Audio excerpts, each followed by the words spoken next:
नमस्कार, आप देख रहे हैं प्राइम न्यूज और मैं हूं आपके साथ आलोक शुक्ला। उत्तराखंड प्राइम में आप सबका स्वागत है। हल्द्वानी में दिवंगत नेता इंदिरा हृदयेश का आज अंतिम संस्कार किया गया।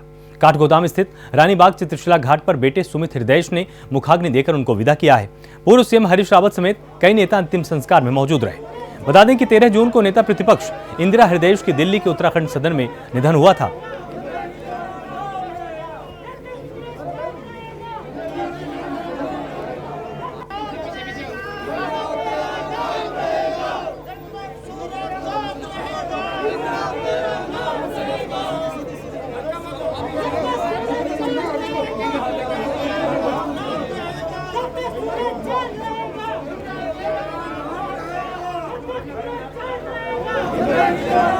मैं समझता हूँ इंदिरा जी न सिर्फ कांग्रेस की नेता थी बल्कि देश की नेता थी और विशेष रूप से उनका जो योगदान उत्तराखंड और यूपी में रहा वो हम सब आज स्मरण करते हैं। हमेशा एक आगे की सोच रखने वाली एक ऐसी आयरन लेडी जिन्होंने इस प्रदेश को किस तरीके से आगे बढ़ाया जा सके उसी सपने के साथ उन्होंने अपने आप को जीवन दिया। एक सार्वजनिक जीवन में रहते हुए कभी परिवार की चिंता ना करते हुए हमेशा ये चिंता बनी रहती थी कि इस प्रदेश को कैसे आगे बढ़ाया जाए। मैं समझता हूँ उत्तराखंड के लिए बहुत बड़ी क्षति है जिसकी भरपाई निकट भविष्य में हो पाना संभव है। हमने एक ऐसा राजनेता खोया जो राजनेता सदैव हर वर्ग के लिए चिंतित रहता था और इस प्रदेश के अंदर विकास के नए आयाम उन्होंने स्थापित करने का काम किया। मंत्री के रूप में उनके साथ कार्य किया, नेता प्रतिपक्ष के रूप में उनके साथ कार्य करने का अवसर मिला। वो सदैव हमारा मार्गदर्शन करती रहती थी और संसदीय ज्ञान का लोहा तो चाहे पक्ष हो चाहे विपक्ष हो सभी लोग जो है उनका मानते हैं। दीदी क्या इंदिरा हृदयेश जी तो हमारी माता तुल्य थी। हम लोग पहली बार विधायक बन के जब 2002 में गए तब से लेके मैं आज प्रदेश का एक मंत्री हूँ और आज तक इंदिरा जी ने सदैव हमको सुझाव और सीख दिया। मैं उन क्षणों को कभी अपने जीवन में नहीं भूल सकता और मैं भगवान से प्रार्थना करूँगा कि हे प्रभु ऐसी महान आत्मा को अपने चरणों में स्थान दें, इनको आवागमन से मुक्त करें, परिवार को हिम्मत दें, साहस दें। और साथ ही मैं अवश्य कहूँगा ये पूरे समाज के लिए, आने वाली पीढ़ी के लिए एक बहुत बड़ी सीख होगी कि इतने लंबे राजनीतिक जीवन में आदमी के 5 साल में प्रधानी के कार्यकाल में दोस्त और दुश्मन बदल जाते हैं, बन जाते हैं, लेकिन इनके इतने लंबे राजनीतिक जीवन में इन्होंने कभी किसी को अपना दुश्मन नहीं माना। अंदर चली गई जिस समय असली लड़ाई आ रही थी तो ये एक बड़ा झटका है। सरकार को भी उनके नाम से कोई बड़ी चीज़ें करनी चाहिए। इंदिरा जी का जिस तरह का व्यक्तित्व था होगा, करेंगे, सरकार करेगी, नहीं तो आगे वो रखेंगे। लेकिन इंदिरा जी एक अद्भुत व्यक्तित्व थी। वो जहाँ भी जिस पद पर भी रही उसको उन्होंने एक नई ऊंचाई प्रदान करने का काम किया। संसदीय परंपराओं की वो एक ग्रंथ थी अपने आप में। उत्तर प्रदेश में शिक्षकों के नेता के रूप में, विधान परिषद के सदस्य के रूप में, उत्तराखंड में विपक्ष की नेता के रूप में मेरे साथ उन्होंने पूरी कांग्रेस को बनाने का काम किया। अंदर चली गई जिस समय असली लड़ाई आ रही थी। वहीं उत्तराखंड में कांग्रेस के नेता प्रतिपक्ष डॉक्टर इंदिरा हृदयेश के निधन पर राज्य में सोमवार को 1 दिवसीय राजकीय शोक की घोषणा की गई। इस दौरान राज्य सहित नैनीताल जिले के समस्त सरकारी विभागों को बंद रखा गया और उन पर लगे राष्ट्रीय ध्वज को झुका दिया गया। डॉक्टर हृदयेश का पार्थिव शरीर रविवार रात्रि तकरीबन 9 बजे के करीब हल्द्वानी स्थित उनके आवास पर लाया गया था। उनके आवास पर बीजेपी नेता क्षेत्रीय सांसद अजय भट्ट और राज्यसभा सांसद अनिल बलूनी के साथ ही बीजेपी जिलाध्यक्ष प्रदीप बिष्ट, पूर्व विधानसभा अध्यक्ष गोविंद सिंह कुंजवाल के साथ ही कांग्रेस जिलाध्यक्ष सतीश नैनवाल, दीपक बल्लूटिया और राहुल छिमवाल समेत कांग्रेसी नेता मौजूद रहे।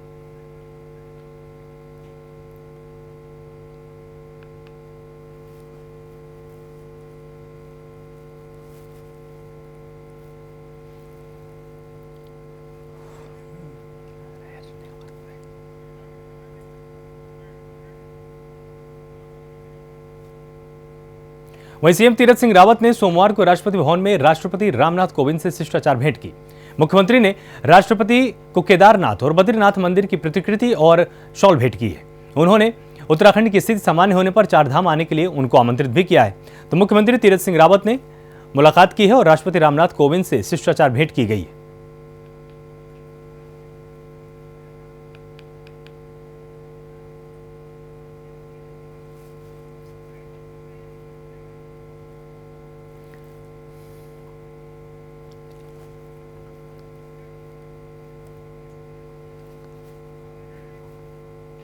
वहीं सीएम तीरथ सिंह रावत ने सोमवार को नई दिल्ली में केंद्रीय वित्त मंत्री निर्मला सीतारमण से मुलाकात की। सीएम योगी ने कहा, आपको बताएं कि प्रधानमंत्री नरेंद्र मोदी के मार्गदर्शन में उत्तराखंड में बहुत सी विकास परियोजनाओं पर तेजी से काम हो रहा है। आपको बताएं, ये तीरथ सिंह रावत ने यहां पर जानकारी दी और केंद्र सरकार द्वारा उत्तराखंड का हर संभव सहयोग किया जाता रहा है। मुख्यमंत्री ने यह भी कहा कि जीएसटी के लागू होने के बाद उत्तराखंड राज्य को राजस्व हानि उठानी पड़ी है। इसे देखते हुए केंद्र द्वारा राज्य को जीएसटी कंपनसेशन मंजूर किया गया है।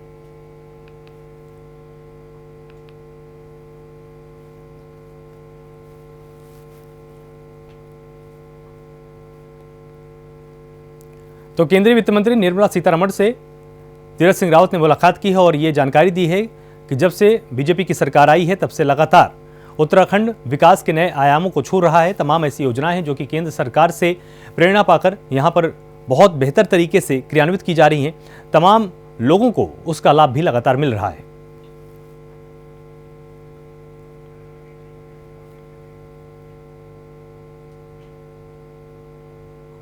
वहीं कोरोना संक्रमण को लेकर सरकार सख्त है। सरकार लगातार लोगों के हित में फैसले ले रही है ताकि कोरोना से लोगों को बचाया जा सके। वहीं संक्रमण रोकने के लिए उत्तराखंड में सरकार ने कोविड कर्फ्यू को 22 जून तक के लिए बढ़ा दिया है। हालांकि इसे अनलॉक का पहला चरण भी कहा जा रहा है, क्योंकि कर्फ्यू बढ़ाने के साथ ही कुछ छूट भी लागू की गई है।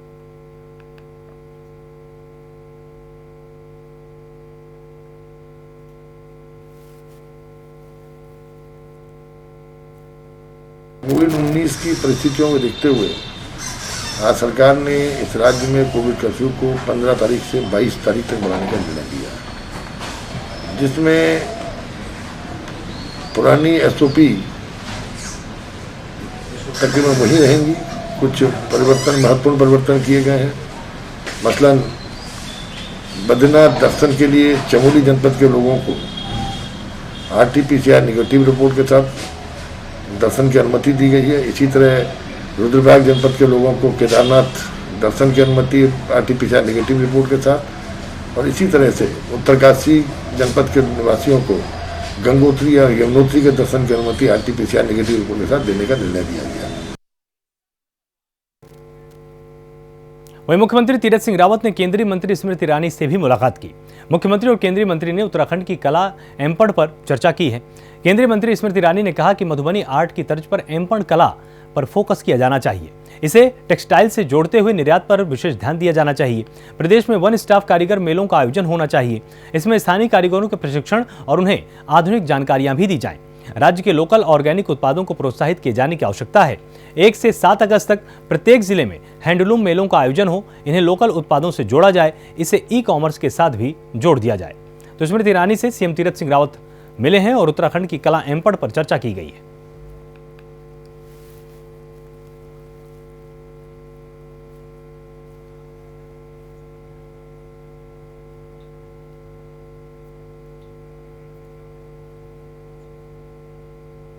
वहीं उत्तराखंड के चिकित्सा, स्वास्थ्य और परिवार कल्याण और चिकित्सा शिक्षा विभागों के स्टाफ नर्स परीक्षा स्थगित कर दी गई है। ये परीक्षा 15 जून को प्रदेश भर के सभी जिलों में आयोजित होने वाली थी। ये परीक्षा अब तक 2 बार स्थगित हो चुकी है। प्रदेश के चिकित्सा, स्वास्थ्य और परिवार कल्याण और चिकित्सा शिक्षा विभाग में स्टाफ नर्स के रिक्त 2621 पदों के लिए 21,000 से अधिक अभ्यर्थियों ने आवेदन किया है। पहली बार यह परीक्षा बीते 28 मई को देहरादून और हल्द्वानी जिलों में ही होनी थी, लेकिन कोरोना संक्रमण की दूसरी लहर के बढ़ते प्रभाव को देखते हुए मुख्यमंत्री तीरथ सिंह रावत के निर्देश पर यह परीक्षा स्थगित कर दी गई थी।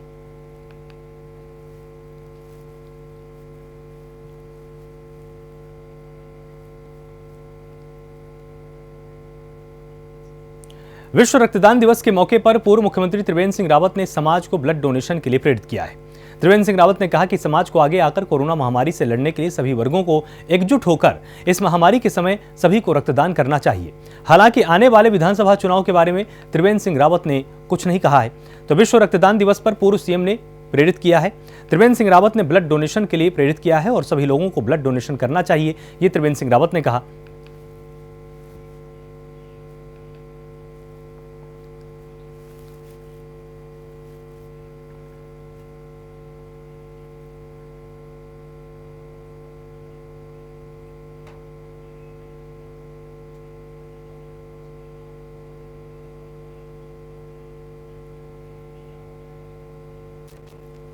आज ऋषिकेश में मेयर श्रीमती अनिता मंगल जी द्वारा यहाँ पर स्वर्गीय प्रेम जी जो गाँव में प्रधान भी रहे पहले एक रक्तदान शिविर का यहाँ पर आयोजन किया गया। इसमें बढ़ चढ़ के यहाँ के युवा भाग ले रहे हैं और मुझे विश्वास है जिस तरह से रक्तदाता रक्तदान कर रहे हैं, मुझे जो लग रहा था कि राज्य में कहीं रक्त की कमी ना हो जाए तो कमी दूर हो जाएगी। आज विश्व रक्तदाता दिवस पर मैं सभी रक्तदाताओं को बहुत बधाई देता हूँ, बहुत शुभकामनाएं भी देता हूँ। वहीं रांची धारचूला को जोड़ने वाली सड़क 3 दिनों से बंद पड़ी है, जिसे लेकर ग्रामीणों में आक्रोश है। और ऐसे में ग्रामीणों का कहना है कि सड़क के बंद होने से फल, सब्जी, दूध बाजार तक नहीं पहुंच पा रहे। इसे लेकर ग्रामीणों ने शिकायत भी की, लेकिन फिर भी इनकी सुनने वाला कोई नहीं। तो धारचूला में शिकायत के बाद भी समाधान नहीं है। सड़क बंद होने से ग्रामीण लगातार परेशान है।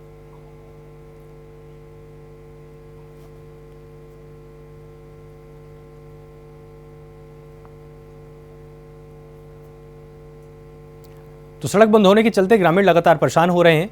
आवागमन में उनको काफी परेशानी हो रही है। कई बार शिकायत ग्रामीणों ने की है, लेकिन इनका कहना है कि अधिकारी बिल्कुल भी ध्यान नहीं दे रहे हैं और समाधान अब तक नहीं किया गया है।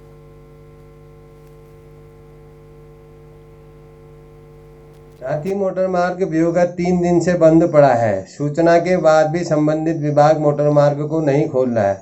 आज मेरे द्वारा लोक निर्माण विभाग के जेई साहब को सूचना दी गई तथा जेई साहब ने अवगत कराया कि मैं अभी जेसीबी की व्यवस्था करके मोटर मार्ग को खोलूंगा। और ऊपर से प्रधानमंत्री ग्रामीण सड़क योजना का निर्माण चल रहा है। एनपीसीसी के द्वारा मलबा फेंका गया था। एनपीसीसी के अधिकारियों को सूचित करने के बाद भी एनपीसीसी के अधिकारी रोड खोलने को मना कर रहे हैं। ग्रामीण 3 दिन से परेशान हैं।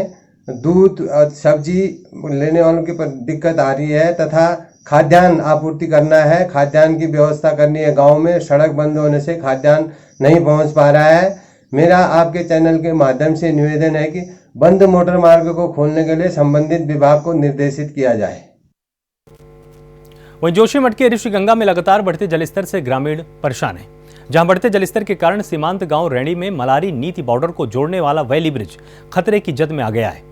वहीं बीआरओ ने ब्रिज को बचाने के लिए देर रात से ही काम करना शुरू कर दिया। आपको बता दें कि बीते 3 दिनों से लगातार बारिश हो रही है, जिसके कारण ऋषिकेश का जलस्तर बढ़ चुका है। तो जोशीमठ में ग्रामीण इलाके में जलस्तर बढ़ा है। जलस्तर बढ़ने से ग्रामीण परेशान है और वैली ब्रिज खतरे की जद में आ चुका है।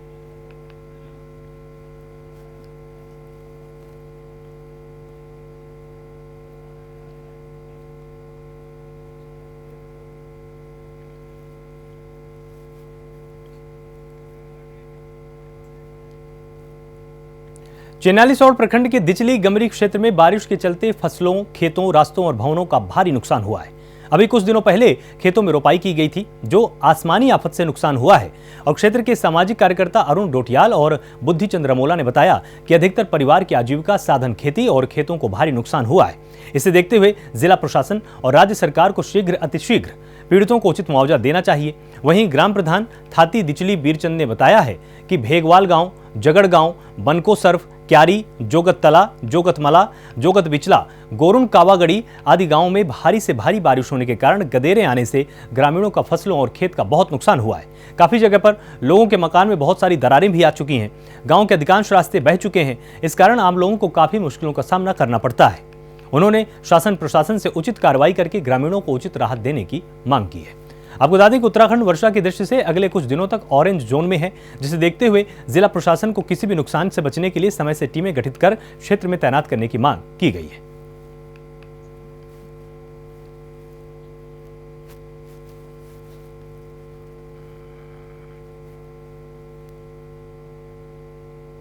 वहीं नई टिहरी में बीजेपी कार्यालय में पत्रकारों से बातचीत करते हुए मुख्यमंत्री के सलाहकार डॉक्टर रघुवीर सिंह रावत ने कहा कि हमें अपने देश की गौरवशाली संस्कृति, सभ्यता और परंपराओं को समझना चाहिए। उन्होंने आगे कहा कि पश्चिमी संस्कारों ने युवा पीढ़ी को भ्रमित कर रखा है। हम वसुधैव कुटुंबकम संस्कृति के लोग हैं। केंद्र और राज्य सरकार की उपलब्धियों को जन जन तक पहुंचाने पर बल देने का काम किया जा रहा है। वहीं जलवायु परिवर्तन, पर्यावरण की बात रखते हुए कहा कि जब बीजेपी के संसद में मात्र 2 सांसद थे, तब अटल बिहारी वाजपेयी जी ने संसद में कहा था कि विपक्ष जितना हम पर कीचड़ फेंकेगा, कमल उतना ही खिलेगा।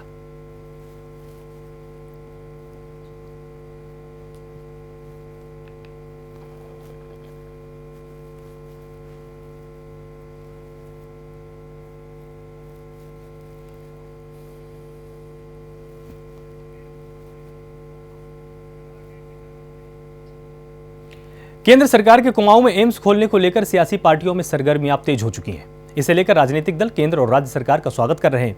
वहीं एम्स को अल्मोड़ा में खोलने की मांग भी करने लगे हैं। बीते दिनों मुख्यमंत्री तीरथ सिंह रावत ने दिल्ली दौरे से वापसी के बाद एम्स खोलने का वादा किया था।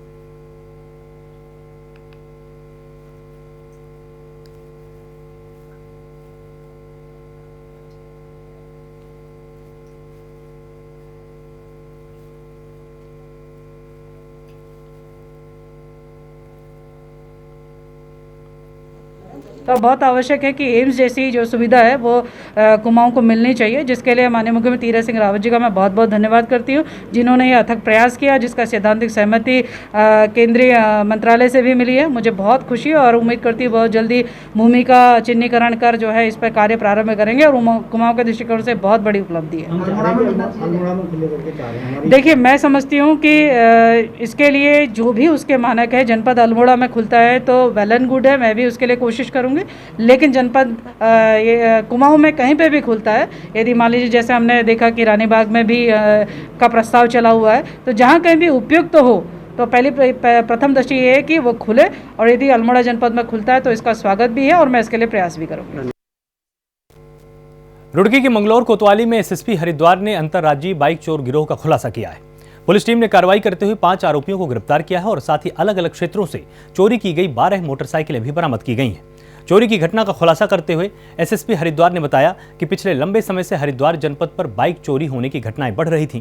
बाइक चोरी की सूचना पर पुलिस टीम को गठित कर इन बाइक चोर गिरोह की तलाश में पुलिस जुटी हुई थी।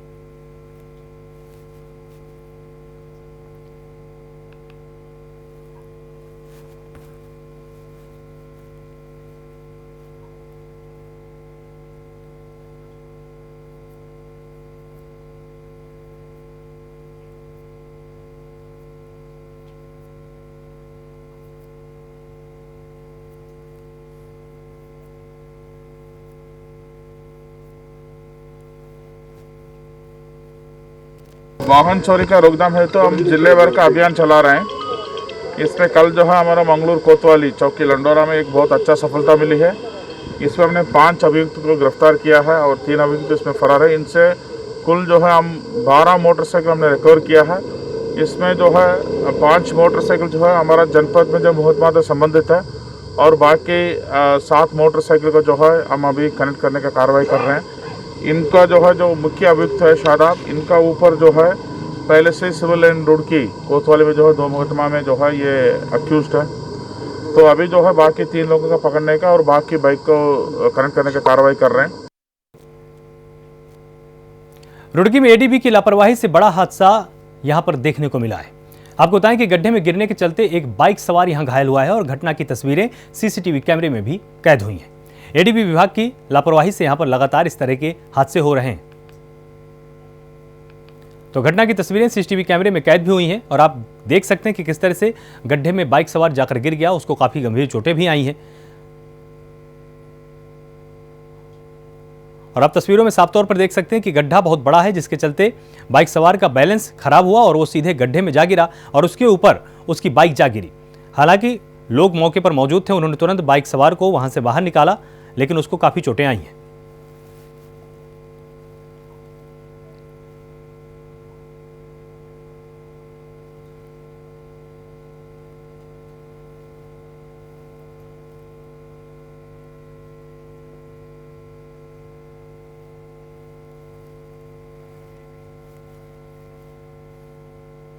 रुड़की के बोर्डपुर जट्ट गांव का दिल दहला देने वाला खूनी संघर्ष का वीडियो सोशल मीडिया पर इस वक्त वायरल हो रहा है।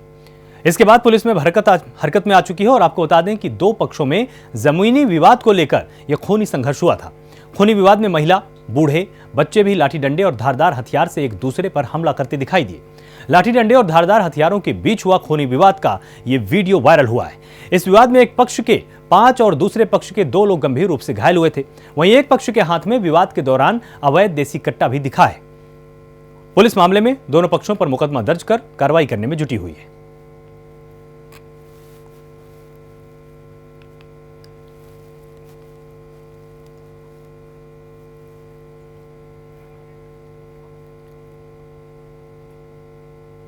रुड़की में पुलिस को एक बड़ी सफलता हाथ लगी है, जहां पुलिस ने मंगलौर कोतवाली क्षेत्र में हुई चोरी का भांडाफोड़ किया है। साथ ही चोरी की घटना को अंजाम देने वाले चारों चोरों को गिरफ्तार कर लिया है। तो पुलिस को बड़ी सफलता मिली है। चोरी करने वाले 4 आरोपी अरेस्ट किए गए हैं। मंगलौर कोतवाली क्षेत्र का यह पूरा मामला है।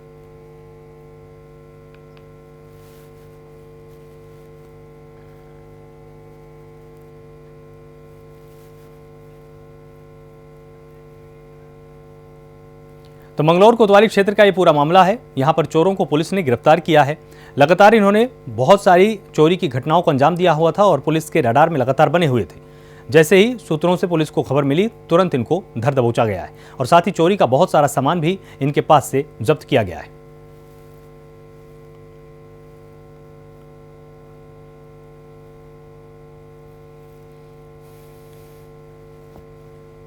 विगत कुछ दिनों से यहाँ पे चोरी की छिटपुट घटनाएं बढ़ गई थी।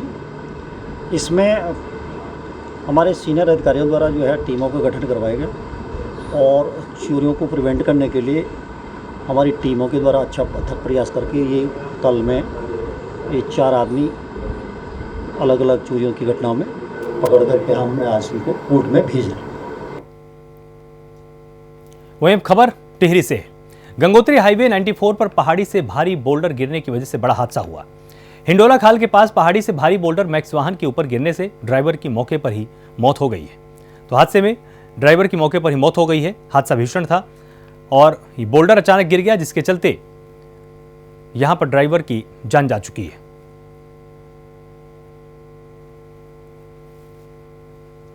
तो गंगोत्री हाईवे पर पहाड़ी से बोल्डर गिरा और ये सीधे कार पर जा गिरा है।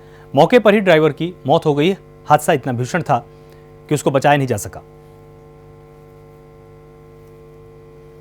खाल से लगभग 1 किलोमीटर नगर की तरफ सुबह एक प्राइवेट गाड़ी में एक पत्नी, उसके 2 बच्चे और अन्य सवारी जा रही थी। अचानक ऊपर से पत्थर गिरने से मौके पे ही ड्राइवर की जो स्थानीय था उसकी मृत्यु हो गई है और 2 बच्चे इंजर्ड हैं, जिनको एम्स ऋषिकेश रेफर कर दिया गया है। उत्तराखंड प्राइम में फिलहाल इतना ही। आप लगातार जुड़े रहिए प्राइम न्यूज के साथ। नमस्कार।